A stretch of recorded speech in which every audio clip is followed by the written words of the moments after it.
Okay, over the past several months, the residents in the area have met on this issue a number of times, and basically their concern is that this application is excessive and inappropriate, but what they have wished to do in this is to put forward a proposal that can be actually an amendment to the report that should satisfy everyone's concerns, and I think it's a very good solution.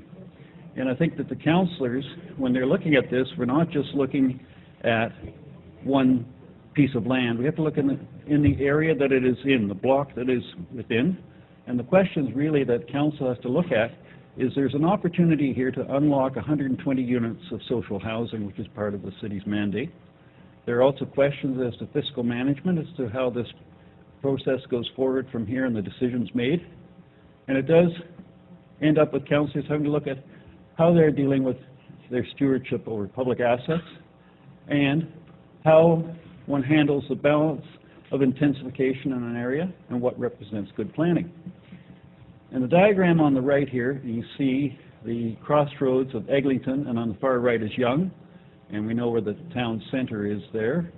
And the site in question is the red square at the top, which represents the transition between the centre and the residential neighbourhood to the west of it, which is house farm neighbourhood. And the block that it is on right now is a house farm neighbourhood with a residential neighbourhood, but with a designation for apartments. And I wish to draw your attention to the fact that it is a corner site at the very edge of the town centre where the transition occurs to neighbourhood. And it's very similar to what was just completed a while ago in terms of the planning approvals. And that is at the corner of Berwick and Duplex below, where you see in green a similar site, which basically is the anchor and transition between the center and the surrounding established neighborhood. What we see here is, looking at the big sketch below, is the southwest quadrant of the center, and in the very foreground of that, just above the big word planning, is the corner of Berwick and of Duplex, where you can see this transition project was done. And if we look across the top of the image, we actually see a panorama that's taken so that you're standing in the intersection of Duplex and Orchard View. So on your right is Orchard View Boulevard, looking towards Yonge. The center is on the left side of that, on the south side of that street. The site itself is this corner site, and you can see behind the parking lot, which is the site, the Toronto District Library lands, and upon that is the Stanley Knowles apartment building. And if we look straight up Duplex, then we see to the left there is the established residential neighborhood. So the applicants come forward. I've actually taken it and overlaid it in this, where the red angle is, and what you see in that just blue outline is the cross-sectional profile of the application that's in the planning report before you now. And what is in the line drawing and in the brown shows you what was done at the corner of Berwick and Duplex and how it meets the angular planes, just to give you an idea of how the transition respected planning. Now, in this slide here, we're looking at the matter of area planning. So the site is the left-hand corner there, where you see the numbers 3, 6, and 20, which represents the heights of the different portions of the building. But in looking at the area planning, you have to look at the fact that between the existing Stanley Knowles Tower and this proposed site and its tower is the opportunity of building, or what they call unlocking, social housing, in the sense that it's very hard to find affordable sites for this type of housing. And that is actually interwoven in the decision.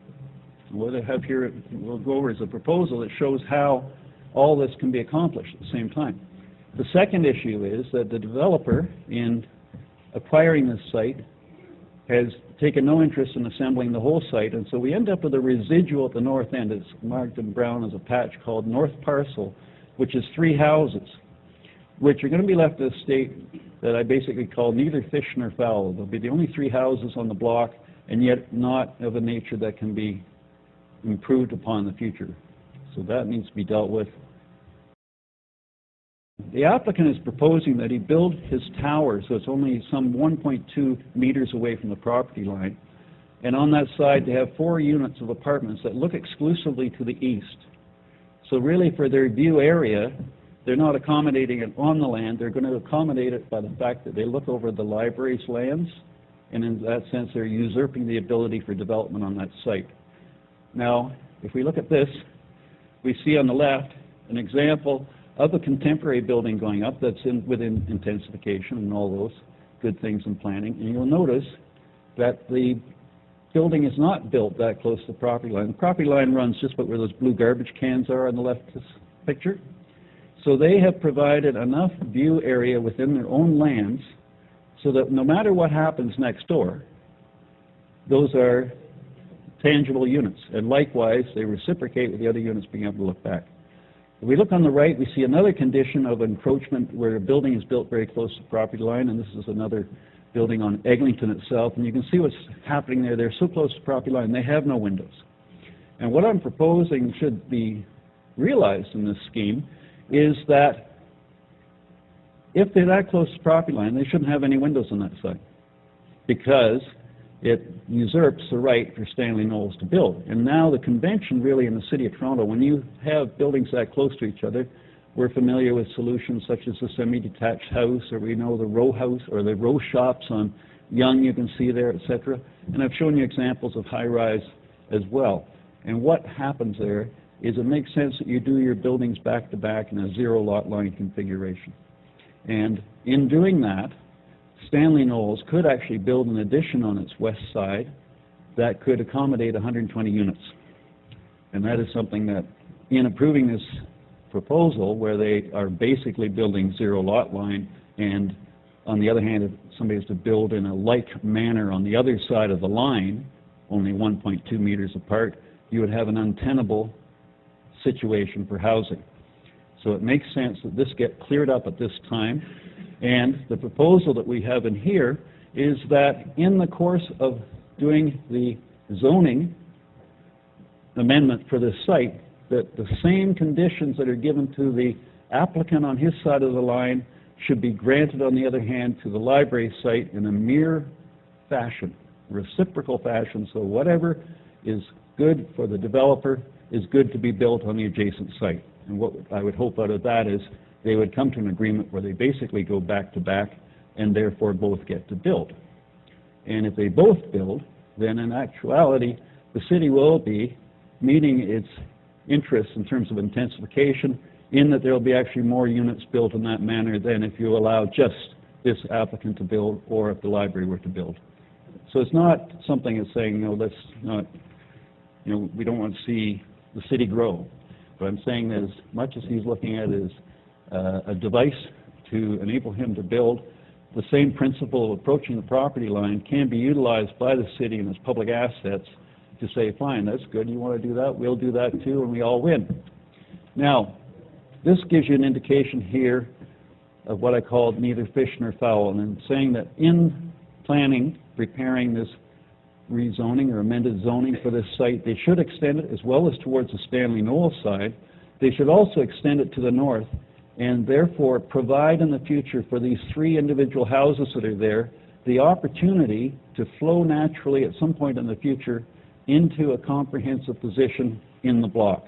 And the two things there are basically to carry forward the provisions for the first 3 stories in the applicant's site, and in addition one other item, and that is to include for the capability for this site to the north in the future at some point to be able to access the underground parking, routing their own ramp in. It's such a small site, they won't be able to do their own parking. Therefore, nothing will happen. On the other hand, it's only 3 houses. They'll sit there and they don't belong to the block.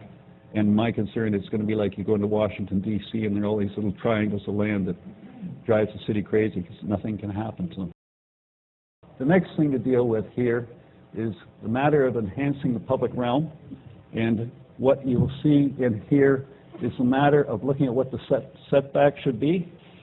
So on the south side, on Orchard View Boulevard, would be to actually, you see there's a red line, and Orchard View Boulevard was built in line with the residential houses in the neighborhood. Okay, so the thing there would be to have a 4-meter front setback. Okay, but the whole thing is to make sure that all of the street allowance lands are used appropriately for the betterment of the community. by making sure that we look at the public realm, then we will end up with a good balance.